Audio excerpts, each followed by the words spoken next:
السلام علیکم دوستو، میں ہوں آپ کا دوست اور ہوسٹ محمد ثابت خان اور آپ دیکھ رہے ہیں انفو کلب۔ دوستو، ویسے تو پاکستان کے بارے میں بہت سے حقائق مشہور ہیں، لیکن اس ویڈیو میں ہم پاکستان کے بارے میں صرف 5 حقائق جانیں گے۔ تو بنا وقت ضائع کیے ویڈیو شروع کرتے ہیں۔ Number 1، home to the youngest Nobel prize. Pakistan کی پہر ملالہ یوسفزئی دنیا کی سب سے کم عمر نوبل پرائز لینے والی لڑکی ہے، جنہیں صرف 15 سال کی عمر میں نوبل پرائز سے نواز دیا گیا تھا۔ دوستو، میں آپ کو بتاتا چلوں کہ ملالہ یوسفزئی فی الحال آکسفورڈ یونیورسٹی میں تعلیم حاصل کر رہی ہے اور اس کے ساتھ ساتھ بچوں کے حقوق کے لیے اپنا کام جاری رکھے ہوئے ہے۔ Number 2، home to the second highest mountain K2۔ دوستو، K2 دنیا کا دوسرا بلند ترین چوٹی ہے اور یہ چوٹی پاکستان کے ہمالیہ پہاڑ میں موجود ہے، جسے قراقرم رینج بھی کہا جاتا ہے، اور یہ رینج چین اور ہندوستان تک پھیلا ہوا ہے۔ دوستو، اس کے علاوہ دنیا کی تیسری بلند ترین چوٹی ترچ میر بھی پاکستان میں پائی جاتی ہے۔ دوستو،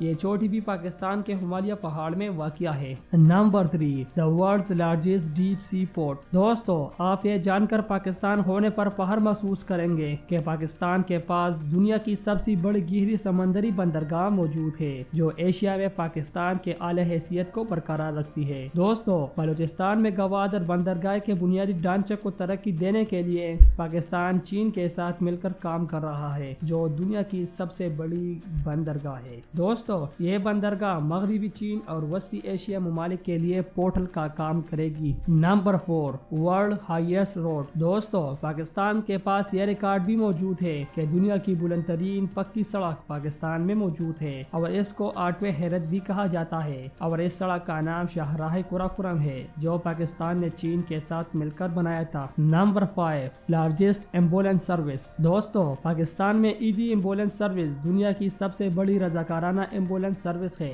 جس کا سالانہ بجٹ $5 ملین سے زائد ہے۔ عبدالستار ایدی کی قائم کردہ یہ سروس 500 سے زائد ایمبولینس گاڑیوں، 300 امدادی کیمپس، 3 ایئر ایمبولینس، 24 ہسپتال اور 3 منشیات کے بچاؤ کے سینٹرز پر مشتمل ہے۔ دوستو، امید ہے آپ سب کو یہ ویڈیو پسند آئی ہوگی۔ اگر آپ کو یہ ویڈیو اچھی لگی تو ہمارے چینل کو ضرور سبسکرائب کریں۔ تو ملتے ہیں اگلے ویڈیو میں، تب تک اللہ حافظ۔